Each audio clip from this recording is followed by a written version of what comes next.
This is Police Report Supplemental number 6, date time entered October 29th, 2018 by Ollinger in reference to the search warrant.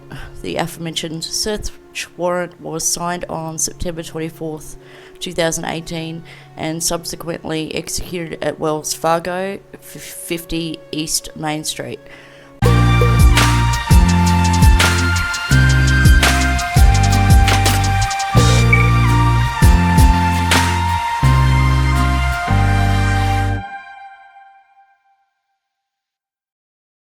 I subsequently received the requested video footage as listed in the search warrant in the form of DVD. I watched the DVD and noted it did not capture Smith using the ATM. At this time, I am not sure whether or not I received the proper video footage or Smith did not use the ATM in question. I subsequently contacted Wells Fargo and was provided with a fax number to send a special request for more video footage. On Tuesday, October 23rd, 2018, I faxed a request letter to Wells Fargo Processing Centre for further assistance. As of October 26th, 2018, I have not received a response. Report Supplemental number 7, date time entered December the 7th, 2018 by Ollinger. On Friday, October 26, 2018, I received a return call from Wells Fargo Processing. I was advised my request was received and being processed. I was advised I could expect the requested information in December 2018. I contacted Sandy and advised her when I could expect the result from Wells Fargo. Police Supplemental number 8, date time entered December 7th, 2018 by Officer Legate, a recorded interview with Evan Hillier. On Wednesday, November 14th, approximately 13:25 hours, Evan Hillier voluntarily came to the Galesburg Police Department for a recorded interview in reference to this investigation. The interview was recorded onto a DVD. The follow is a synopsis of the interview. Evan Hillier stated he had known Tyler Smith for approximately 3 years and has been close friends with him for the past year. Evan Hillier and Tyler Smith were in the same National Guard, Bravo Company 661 Engineer Company, Markham, Illinois. Evan Hillier outlined the night of Friday, September 14th as Evan Hillier getting off work at approximately 17:30 hours. At approximately 18:30 hours, Tyler Smith arrived at his residence in Galesburg. Tyler Smith was driving a blue Lincoln Town Car. Evan Hillier further stated Tyler Smith had been drinking beer while he was driving to Evan Hillier's house from Rochelle, Illinois. Tyler Smith had come to Galesburg to stay with Evan Hillier so they can drive to their drill in Markham together on Saturday, September 15th. This would have been the first time Tyler Smith was at Evan Hillier's house. Evan Hillier and Tyler Smith went to Buffalo's Wild Wings at approximately 1900 hours. Evan Hillier consumed 3 beers, tall glasses, and Tyler Smith consumed 2 beers, tall glasses. Evan Hillier and Tyler Smith then went to Duffy's, 76 South Cherry Street, Galesburg, Illinois, and they met Robert Dowers. Evan Hillier recalls the 3 of them sharing 3 pitchers of beer between the 3 of them. Evan Hillier, Tyler Smith, and Robert Dowers then went to Cherry Street Bar and Grill, 57 South Cherry Street, Galesburg, and Bar 65 South Cherry Street. Evan Hillier could not remember which bar they went to next, but stated that they did go to both Cherry Street Bar and Grill and Bar 65. Evan Hillier remembers buying a round of shots, possibly whiskey, for the 3 of them. Evan Hillier, Tyler Smith, and Robert Dowers then went to Monkey Business, 35 East Simmons Street. Evan Hillier stated that this was the time in the night that became difficult for him to recall because of his intoxication. Evan Hillier remembers the 3 of them going to the Corner Connection, 208 East Simmons Street. Evan Hillier remembers a band playing in the bar and remembers Robert Dowers telling Evan Hillier to give Tyler Smith his car keys. Evan Hillier complied and gave Tyler Smith his car keys. Evan Hillier remembers walking out the door of the Corner Connection, but does not remember walking with Tyler Smith. Evan Hillier remembers that he walked to his house. and stated he would have walked Main Street because he usually walks home from the bars.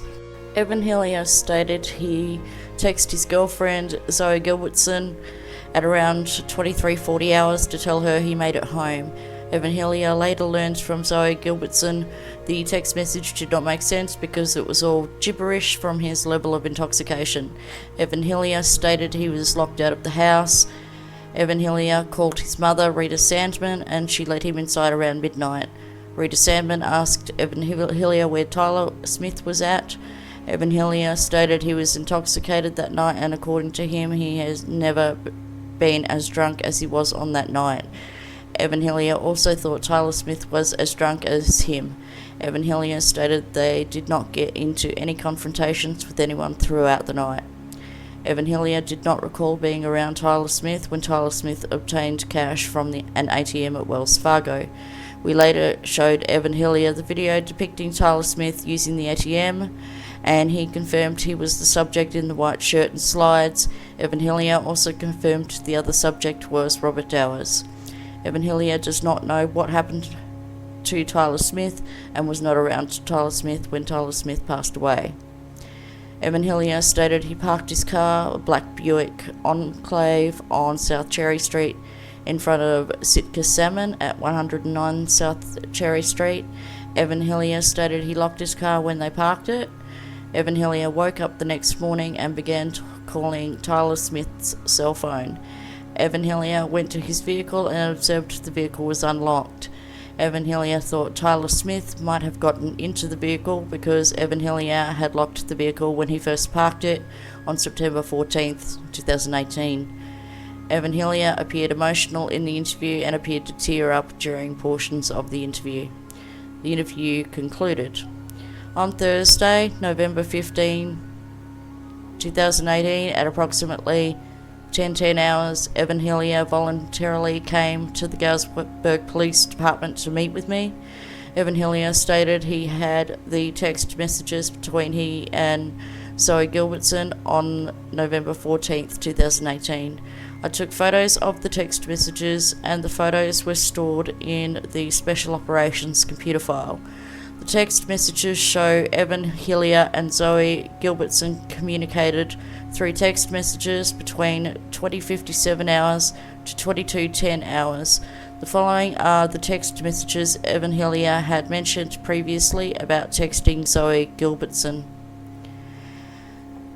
So Evan Hillier texted Zoe at 11:44 p.m. saying, "I can't wait, see you, hey, you're Joe and person selves." So that would be the message that Zoe said was absolute gibberish. 12:01 a.m. Evan again sends her a message saying baby, and 12:08 a.m. Evan Hillier sends Zoe another message saying I want to see you so bad. Zoe Gilbertson responded to the text messages at 2:33 a.m. in which she stated she just woke up to go to the bathroom and she wishes he was with her. Phone interview. Rita Sandman. On Thursday, November 15, 2018, approximately 11:05 hours, I spoke with Rita Sandman. Rita Sandman confirms Evan Hillier called her at 12:06 a.m. on September 15th, 2018. Evan Hillier was locked out of the residence because he did not have his keys on him. Rita Sandman stated Evan Hillier was extremely intoxicated and could barely stand. Rita Sandman helped Evan Hillier to the couch where he laid down and went to bed. Rita Sandman asked Evan Hillier where Tyler Smith was, and Evan Hillier thought Tyler Smith got a ride with Robert Dowers. Rita Sandman stayed up until 02:30 hours waiting to see if Tyler Smith would arrive at her residence. Rita Sandman went to bed at approximately 02:30 hours and woke up at 0500 hours to take a friend to farmland in Monmouth. Rita Sandman returned to her address at approximately 0530 hours and she woke up Evan Hillier.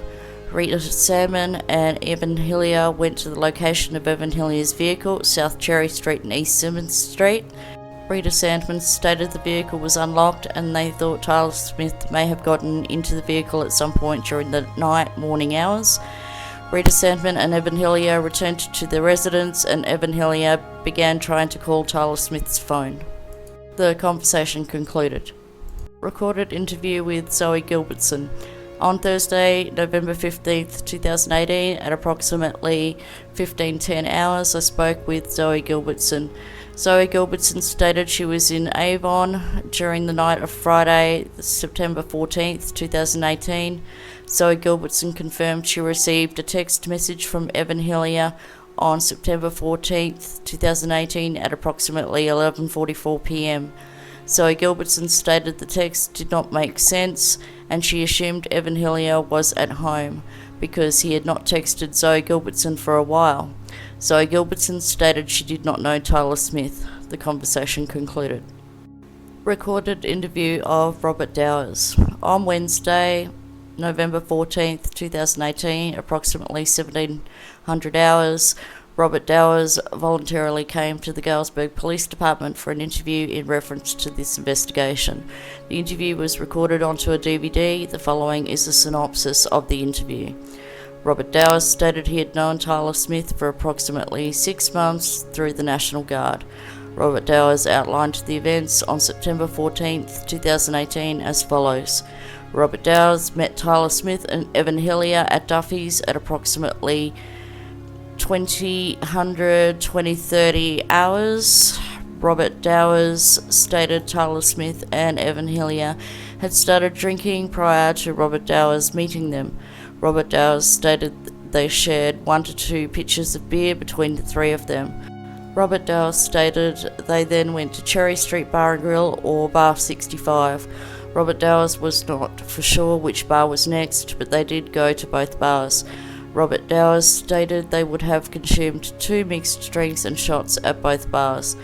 Robert Dowers stated that they then went to Monkey Business for a drink. After leaving Monkey Business, Robert Dowers recalled Tyler Smith using the ATM at Wells Fargo.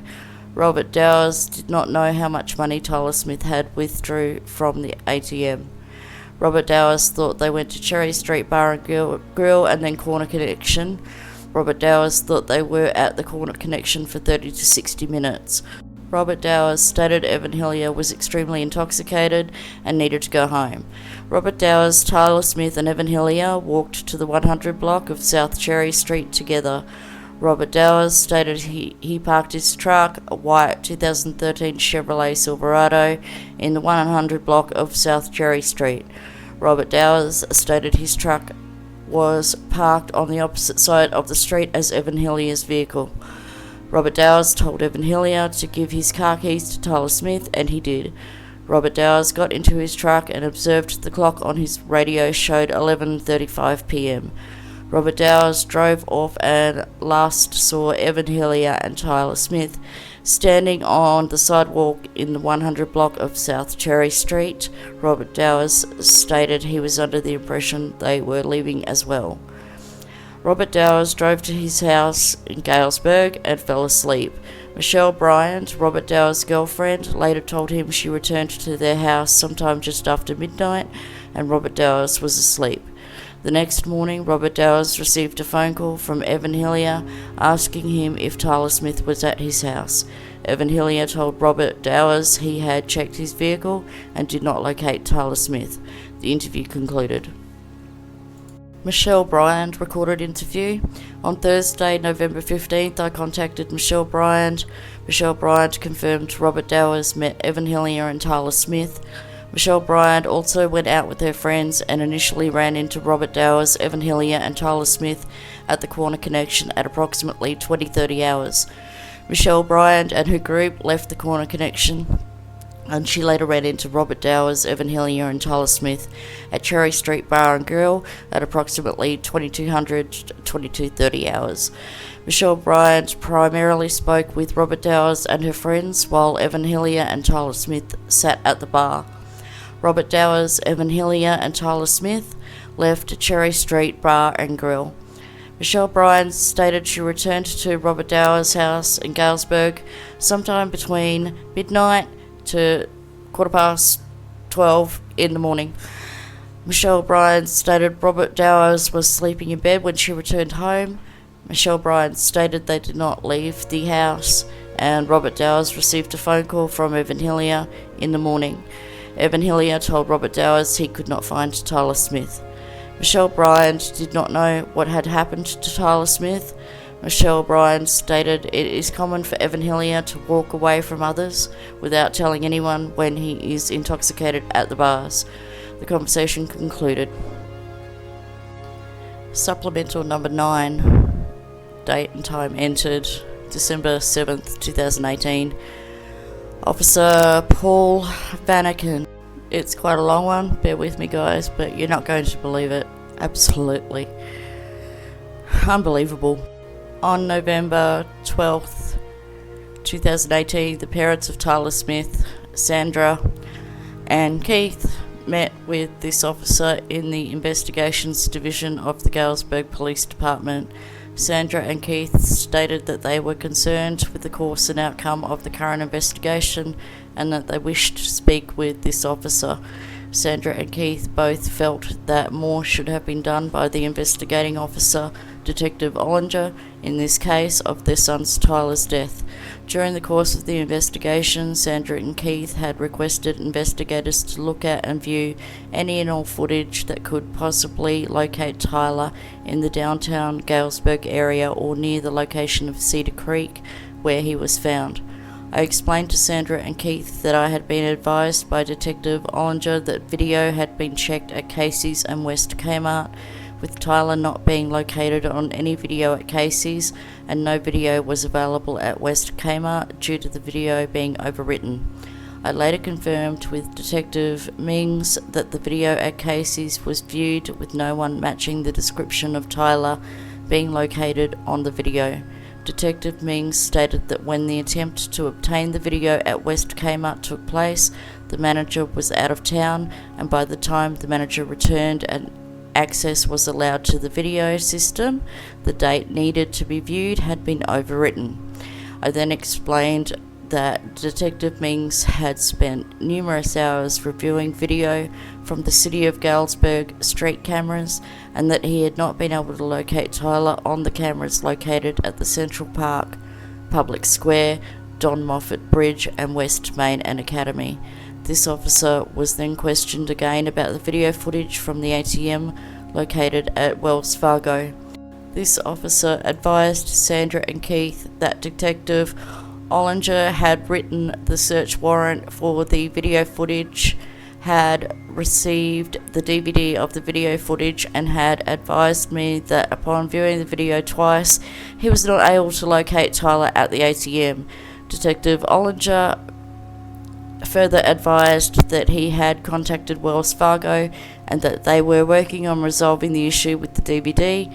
Sandra and Keith expressed concerns towards this officer in reference to the collection of any evidence from Tyler, such as his shoes and clothing, and as to who and how the items found on his person were located. This officer explained to the best of my knowledge and ability that all clothing including the shoes, would have remained on Tyler for the purpose of the autopsy. The items found on Tyler, keys, cell, phone and wallet, were removed from his pockets by responding Galesburg Fire personnel. In speaking with the family, this officer obtained the DVD of the ATM footage from the case file. This officer advised the family that we could watch the DVD to confirm that Tyler was not on the footage that we had.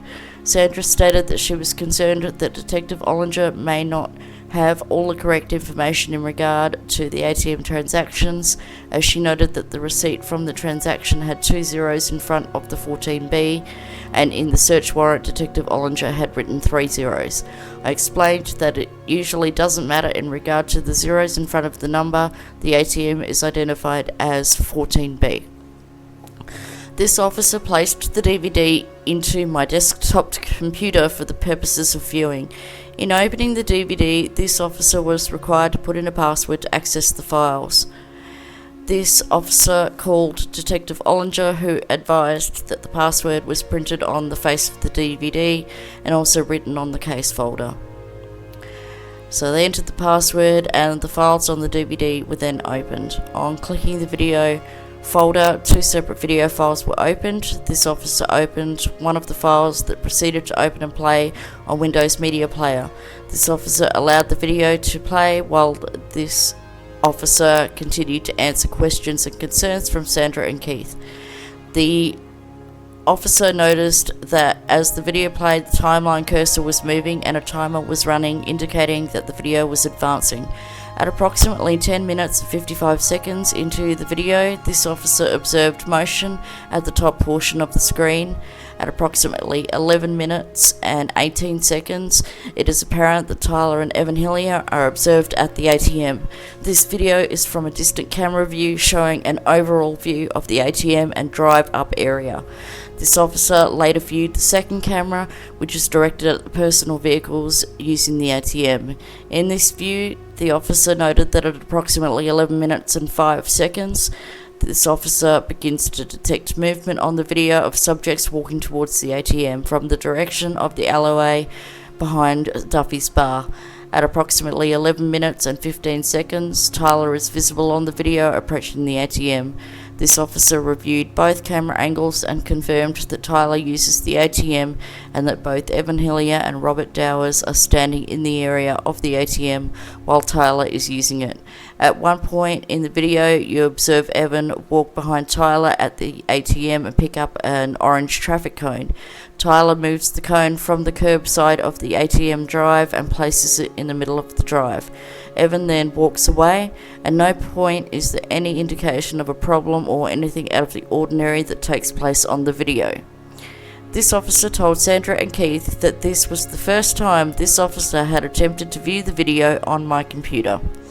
This officer had been told by Detective Ollinger that he had watched the video multiple times on his computer without being able to locate anyone on the video. This officer assured both Sandra and Keith that this officer would be looking into the reason why this happened. This officer advised both Sandra and Keith that this officer, along with Detective Legate, would contact both Evan Hillier and Robert Dowers to have them come in PSB and speak with us again about the night they were with Tyler. See follow up by Detective Legate on the interview of Hillier and Dowers. This officer then requested that we be allowed to download any information we could obtain from Tyler's phone.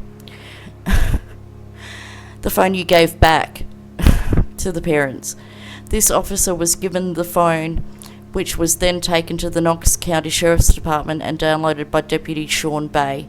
Upon the phone being downloaded, the phone was returned to Sandra. Sandra and Keith advised that the day after Tyler was found, some unknown person had contacted Facebook and had advised Facebook of the death, which then locked Tyler's account. Both Sandra and Keith stated that they had no idea who did this and request we try and determine who notified Facebook. This officer advised that we would attempt to look into this, however, we may not be given that information from Facebook even with the issuance of a search warrant. What a load of crap. Further questions were raised in regard to Tyler's Snapchat account. This officer advised that our department could also attempt to recover any Snapchat information as well.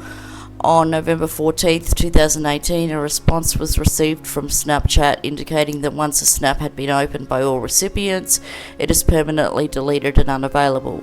If a snap is unopened by one or more recipients, it may remain for up to 30 days.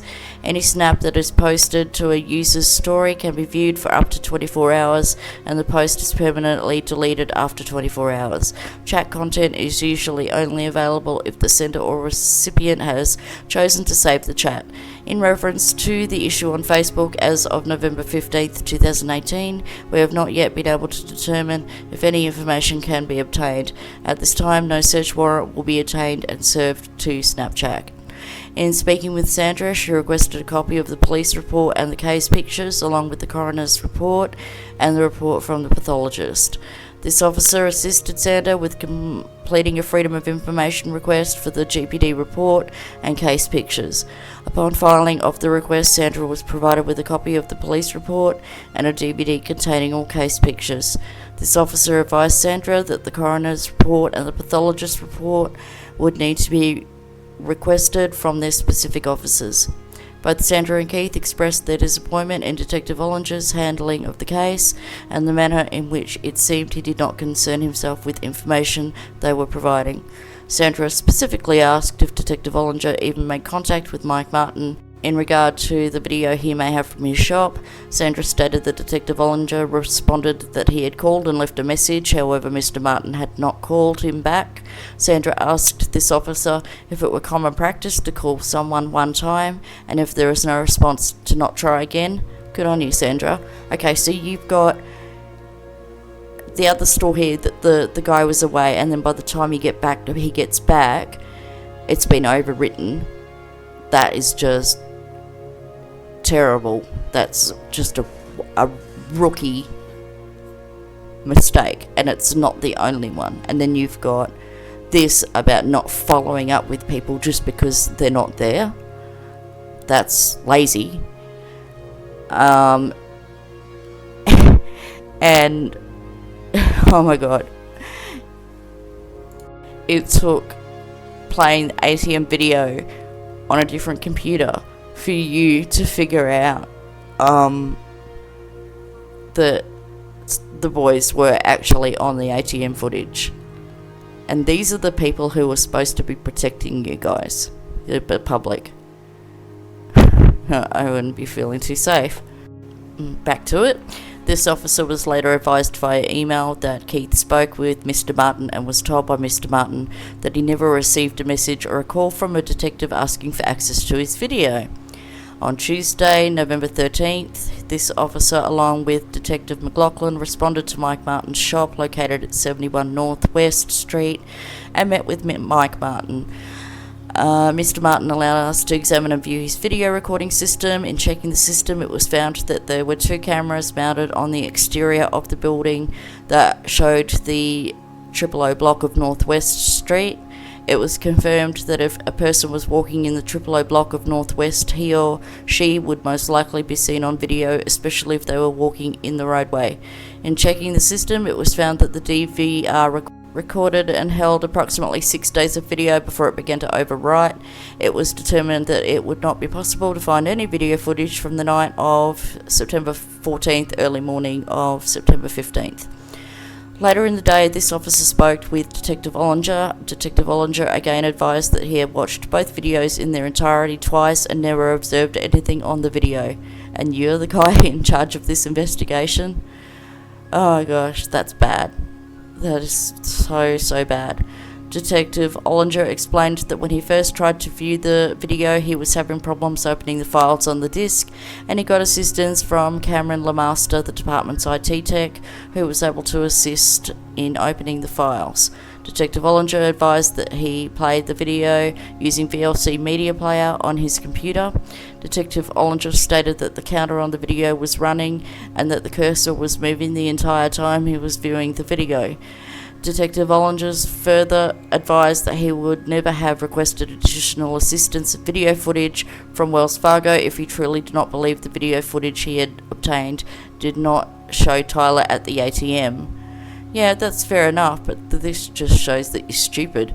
On Tuesday, November 13th, this officer had Detective McLaughlin attempt to play the ATM video on his computer.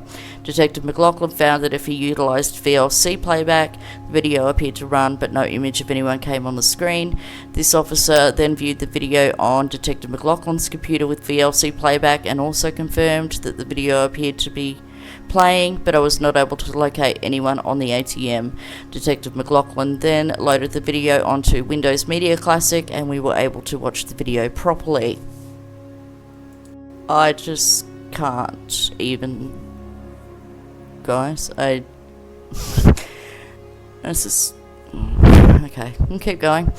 On November 15th, this officer spoke with Sandra by phone. In speaking with Sandra, this officer advised her of the information we had obtained since Monday, November 12th.